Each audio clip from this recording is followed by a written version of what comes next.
Amazon is selling over 12 million products online. Under all of these products there are some hidden gems. Products so dumb that people actually love them for it. In this video we're going to rebrand 3 of them and give them a way better packaging than just a brown cardboard box. We're starting with one of my favorite products I've seen so far, and that's the bacon flavored toothpaste. It is so disgusting. It's so stupid. Yeah, we're gonna redesign this, and yeah, let's get started and see where we land.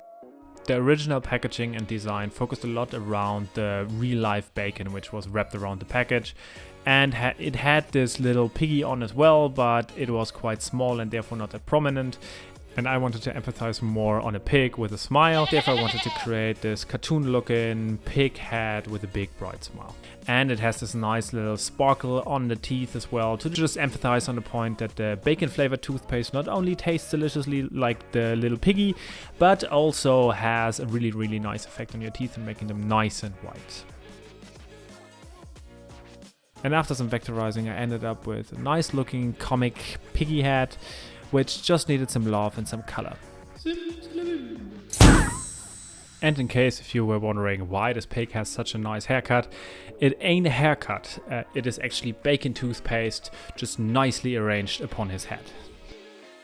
After playing around with typography for a while, I ended up with this type of combination between illustration and typography. And I quite like the yellow because it's going to be a nice addition to the blue I'm going to add a little bit later when it comes to the package design. So we do have a new logo, which is a more cartoonish approach, and now we finish this off with the package design, and I want to include the bacon a bit more, but I want to keep to the cartoony style, and I don't want to have this real meat on it because it doesn't look that tasteful, so therefore I want to have a more cartoonish approach with it. Before I can add the bacon, I want to adjust the color of the tube to make it blue. Therefore I added a solid color, choose the blend mode color, and just used the curves adjustment layer to get the tones right. And then we are finally adding the crispy bacon.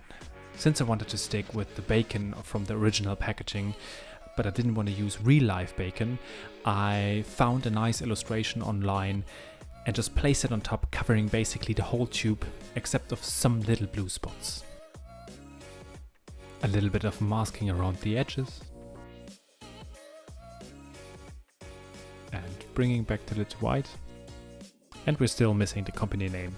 And instead of saying buy Fresh Pig, I actually decided to go for a shorter version and just saying Fresh Pigs, so that we now have Fresh Pig's bacon flavored toothpaste. Adding some highlights here and there to underline how the freshness is really coming through. And there we have it, our first redesign of the bacon flavored toothpaste from Fresh Pigs. Next up we have a beautiful Handsfree Umbrella, and I want to incorporate the face and the umbrella on the head, and I want to somehow just capture the feeling of rain as well in the logo, or some kind of liquid. And I already did some scribbles and I'm jumping into Illustrator, and then we can just carry on. The tricky part about vectorizing the logo was not the logo itself, obviously, but rather the proportions between the eyes and the umbrella. Therefore, I tried out some different variations and different techniques to actually create these rounded shapes to get the right distance in. After adding the eyes, I was already quite happy with how the logo turned out. Just some typography was missing. So I think this is the right typography for it. And now we're just changing the typography a bit to get this liquid feeling in and the rain inside the typography a bit more. And I think then it fits along quite nicely. The easiest way to achieve what I actually wanted is to replace the negative space between the letters with little raindrops. I also adjusted the U shape as well to have this big raindrop coming down, which is nearly dropping as well. A little touch of color, and there we go, we have a logo. Now let's jump back to the packaging and see what we can do with it. I wanted the packaging to reflect this liquid rain theme as well. That's why I've decided to block out different colors to represent different liquids and let them actually just flow down the packaging. Now we take the rain color logo and we're gonna place it in as well. Down here we're gonna have our product, then we have all this liquid coming down and the person is actually getting protected by it. Now we need a headline and a font that goes along with it. I've flipped through various fonts to see which one works best with the packaging overall, and I decided that this font is going to be the one. I also wanted that the font is slightly interacting with the umbrella itself, so I decided to mask out a little bit of the typography. Oh, if that isn't fancy. Not 100% sure about the color though. Let's give it a second try with another one. I'll give this a little bit of shadow. So, and here, I mean, we could do the same thing with the liquid as well and just let it cover a bit, just a tiny bit where it is okay, basically. So now we need some description text. And since I didn't want to write this myself, I let ChatGPT do this job. I just took the text, placed it on top of the packaging, and warped it a little bit to match the perspective of the packaging. And since this product was tested so intensely by Rain, it is actually approved by Rain itself. So I did a little icon and placed it on top of the packaging as well. And there we have it, the liquid head cover from Rain Cuddle. Next up we have the Fisherman's Wet Dream. Flip-flops, but as fish. We're gonna repackage them, and I have basically an old tuna can in mind, and I'm going to try to recreate that look of this old tuna can for the package design. We started off like we did in the other videos as well, by just taking the scribble which I've created already and placing it in Illustrator, and then I just vectorized that whole thing. And since the strokes are just too thin the way they are, I needed to create thickness as well. And I did that by actually just increasing the thickness, but also with the width tool to create this extra little bit of thickness where the strokes go down. I added a little triangle on top of the piece stroke to actually create this fish hook. After that, I expanded the appearance to get rid of these sharp edges and to give the whole typography a more natural brush-like flow.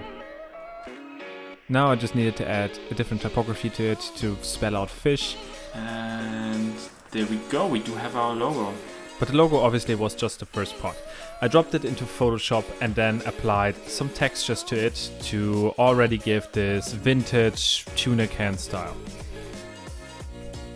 And what is the best part about walking down a beach besides gathering so much sand that you can actually build an entire sandbank in your bathroom when you arrive from holiday?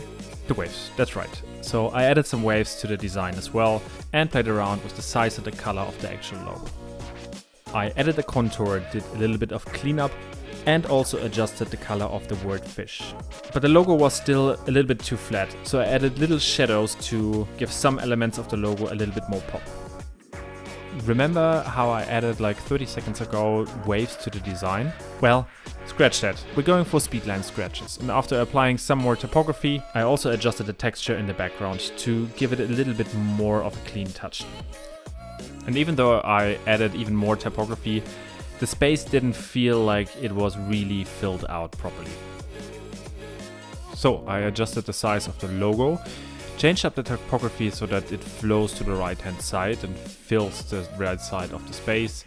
And I highlighted the original fish slippers by Coddy's a little bit more with these boxes that I made behind them. I added a size and I was nearly happy how this whole thing turned out. But this whole thing cannot be complete without having an actual fish on it, right? So I needed to rearrange some of the elements. Yeah, there we have it. The original fish flops from Coddy's. I mean, that's the shoe packaging, right? So these were the dumbest products I've found on Amazon so far. If you want to have these products for some reason, I really cannot imagine why you would like them. Links are down below. They are rated quite good, actually. I don't know why, but they are rated quite good. And yeah, thanks for watching, guys. If you enjoyed the video, consider subscribing, and I'm gonna see you guys in the next one. Take care. Bye-bye.